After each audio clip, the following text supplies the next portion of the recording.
Good afternoon. I'm not used to speaking in front of businessmen and CEOs. I'm used to talking to barangay captains and barangay kagawads.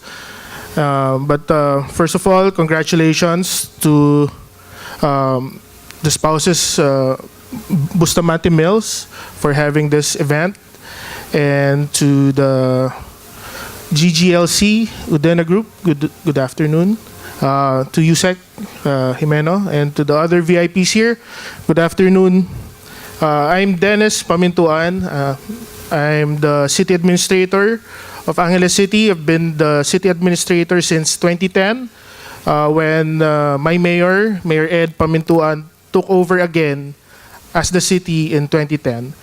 He's been the longest serving city in Angeles. I think this is his 5th term. And now I'm just going to talk about Angeles City. And when you talk of Clark, when you say Clark, automatically Angeles City will come into mind. And we're very happy that the development of the administration of our President, Mayor Duterte, has been to focus on the Clark and the airport here in Clark. Just recently, we had the successful ASEAN Forum, ASEAN Summit, and the Clark, if you noticed, it has been spruced up by the CDC, SIAC, and DPWH. All the road widenings, the drainage systems, everything has been in place. So maybe you're wondering why Angeles City, why Clark? First of all, Metro Manila is very congested already. As Richard mentioned, it needs a release valve. You know, my wife and kids, we live in Quezon City because my kids study in Ateneo. But I live here during the weekdays. But my wife works in Makati. And every Friday when I go home, go back to Manila, I call her around 5. I leave City Hall around 4:35. She leaves office in Makati around that same time. By the time I get home, I still have to wait for her for 2 hours. That's how crazy it is. So I don't see, well, DPWH has been improving it. No? The road networks, the flyover, everything, the rail. But why wait if you can have Clark, right? So now I'm going to show you how Mayor Ed Pamintuan transformed the city in 2010 when he took over with a measly budget of less than 900 million a year, which includes the salary of the government employees in the city. Proceed. First of all is the urban renewal. If you can see, there are many spaghetti wires, dangling wires all over the city. Little by little, we've been requiring all the telcos, the electric corporations, I think the Angeles Electric Corporation is represented here, to put down or bring them underground. But unlike in Metro Manila, I think in Intramuros, they budgeted this to the city. But us, we simply talked to the CEOs, the engineers of different telcos to, we gave them 6 months to 1 year to bring them down. And little by little, portion by portion in the city, you will see the clearing operations being done. And here it is now. This is one of the oldest churches in the Philippines. And if you can see, there are no more dangling wires. Can I change the... Yeah. Thank you. There you go. This is the Heritage District. If you can see the before and after pictures, we don't need to Photoshop them anymore. I mean, it's really... Next. There. This is a Grand Slam winner in the Department of Tourism ATAP Pearl Awards. It's the grand prize given to the city for the heritage district that we made. We won in 2015, 2016, and another and another in 2017. Next. We're the Hall of Famer awardee by the Department of Tourism because of the heritage district. Next. Yeah. It started in 2014, and because of this, my mayor, Mayor Ed, was able to have a seat in the United Nations Habitat 3 Council that meets yearly or twice a year in different countries abroad, and talk about open spaces, because it is very important. Not, the open spaces and parks are created too. Next. This is the old City Hall. It is now the Angeles City Museum. Mayor Ed was the last mayor who held office in this building in 1998, if I'm not mistaken. Next. And then this is the People's Park. What did we do in the People's Park? The People's Park used to be the PNR track where North Rail is supposed to pass. But since it's been abandoned and cleared already of informal settlers, what we did is to ask, Rotary clubs, JCs, and different sectors to sponsor each park. I think we created 8 parks. And this is the Estación de Angeles People's Park. And if you can see the posts that we used here are the ones that we cut during the clearing operation of the spaghetti wires. We call them spaghetti wires. They were put to good use. We have parks and playgrounds. This is the Estación de Angeles PNR Park. Next.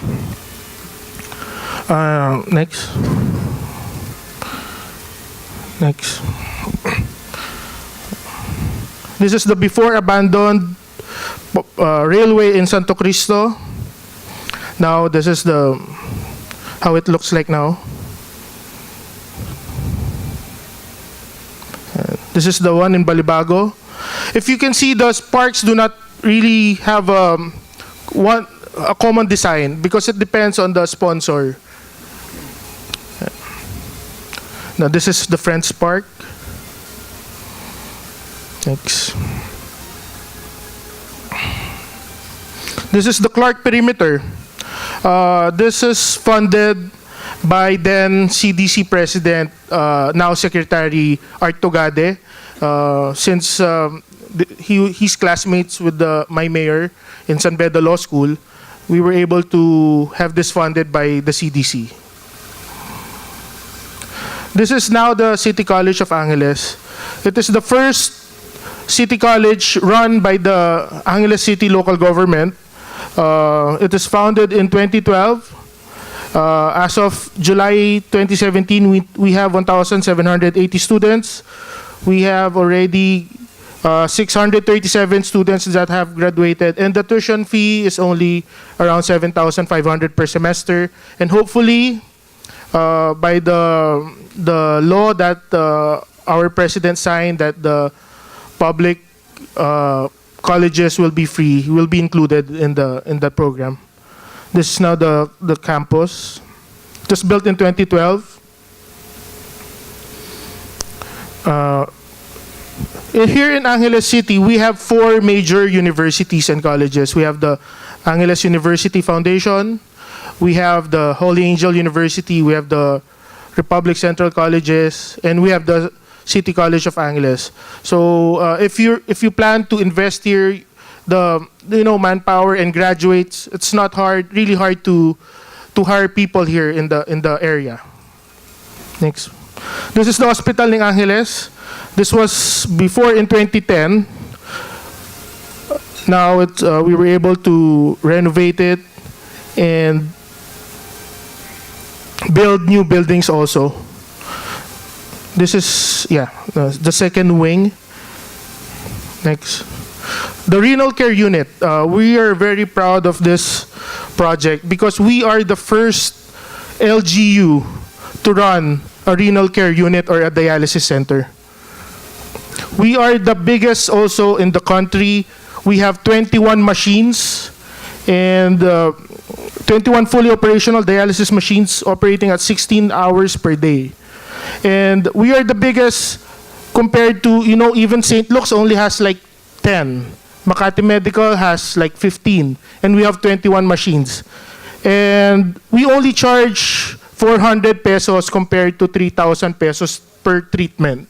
And if you have PhilHealth, it's free. Next. We also have in our hospital intensive coronary care unit. This center was donated by the Angeles Electric Corporation. And by next year, early next year, we will be the first LGU-run hospital that will have the capability to install pacemakers. We also have a chemo center for the chemotherapy. Now this is the Angeles City Public Market. This market is old. It has been built in 1994 by then Mayor Ed Pamintuan. And we had so many complaints from the hotels here in Clark that they can't really buy food and, they cannot go to market here because it's really, if you can see on the pictures. Next. Now we're planning to open it this month and it's almost done, around 95, 98%. Next. This is the biggest public market in Central Luzon. And it's the cheapest too. Even the people from Tarlac, Nueva Ecija, they'd rather go here in our public market than theirs because it's complete. We have everything here. Also, we built Angeles City Emergency and Disaster Command Center. It is a smart surveillance system that provides real-time monitoring of incidents. It is the latest. I think it is comparable to the one in Clark. It has facial recognition. It has plate number recognition, infrared capability. Even if the car is heavily tinted, we can see through it. And you can just imagine what we see at night in the cars. It's powered by Converge fiber optics. There you go.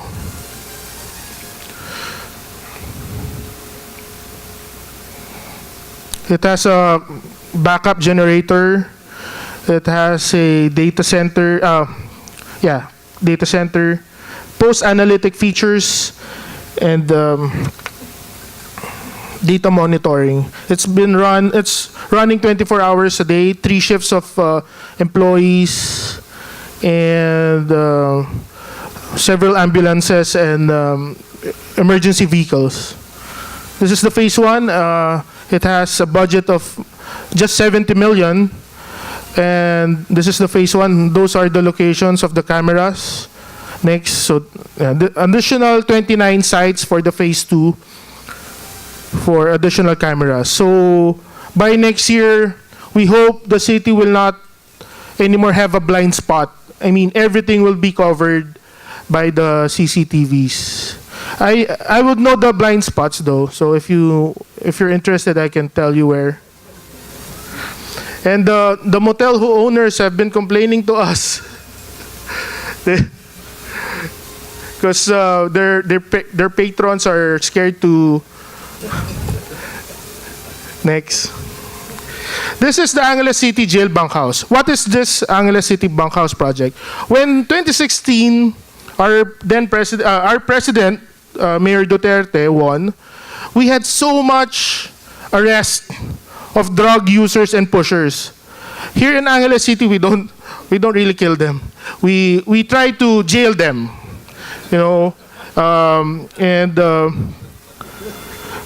but we had to build it fast. So what did we do? We got 14 container vans, and this was finished in record time. I think 4 months. Here you go. So because the jails got congested fast, and the warden has been complaining to us that they can't accommodate anymore. He said, and we told him we cannot stop the arrest. So there, this is the bunkhouse.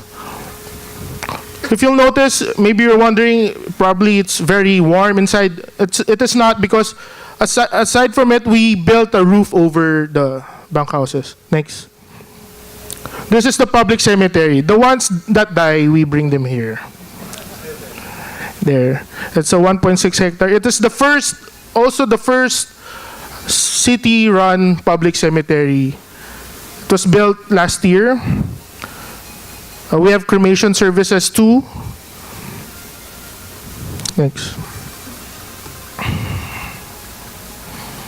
The chapel for the cremation. That's the crematorium. It is the state-of-the-art cremation. We only charge like 12,000. And if you're an indigent, just bring gasoline. Because it's run by diesel, and it only takes 45 minutes to burn a corpse. And there, the usual time is around 4 hours. But now, we procured the state-of-the-art crematorium. Next. Those are the urn.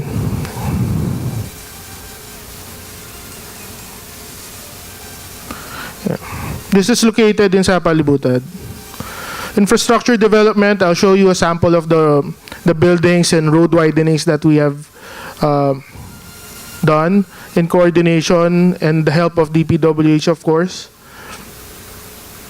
Covered courts, multipurpose halls, and clinics in every barangays. And another thing is, we do not have floods in Angeles City.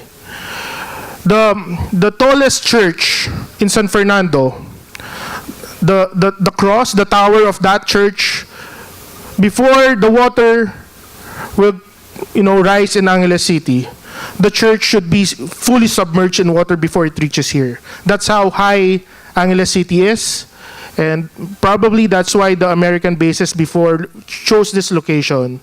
They just weren't able to foresee Mount Pinatubo. That's why. Business licenses and registration.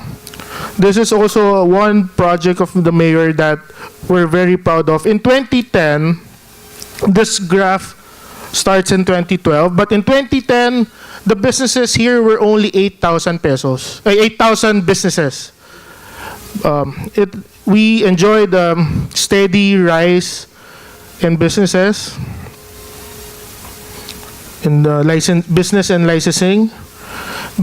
Probably we attribute this to the fact that the mayor has a no-take policy in every business, condominium, hotel that will be built in the city. Kong Arnie is here from the Nepo Group, and other businessmen are here, the SM and Ayala. They can all attest to that. In fact, when Chun Hotel was building their hotel in 2011, I think, they were giving us 5 million, I think, or 10 million. And then the mayor said, "What's this for?" He said, "It's for you." The mayor just, could you just get it again, and could you buy us an ambulance and 2 dialysis machines? They from this, it spread like wildfire, and from 60 hotels, now we have 170 hotels. So if you're in the hotel business or you're in the construction business and you have projects outside Clark, but in the perimeter here in Angeles, come to my office. I'm there every day.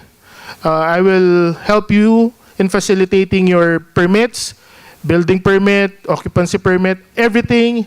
And we will make sure that what you pay will be reflected in the receipts. Next. In 2012, the business tax collection is only 264 million. In 2016 and 2017, it's more than 431 million. We did this not by increasing the tax. We just plugged the loopholes and the under the table payments by some businessmen, and from there we were able to increase our taxes. Thanks. Oh, that's it. Again, thank you for listening. I hope I didn't bore you. And if you have any questions for, if you have potential clients or your company would want to invest in the city or in Clark, of course, we would welcome you with open arms. And because, first of all, you will provide employment in the city. And if you need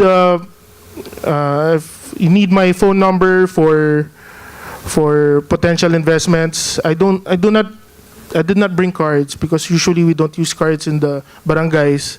I'll just dictate my number. It's 0917-534-1296. Again, it's 0917-534-1296. If you have questions also in double checking a title of a property that you want to purchase, if they have arrears in their taxes in the city, or if the title is fake or whatnot, give me a call, see me in the office, and we'll be glad to help. Thank you very much.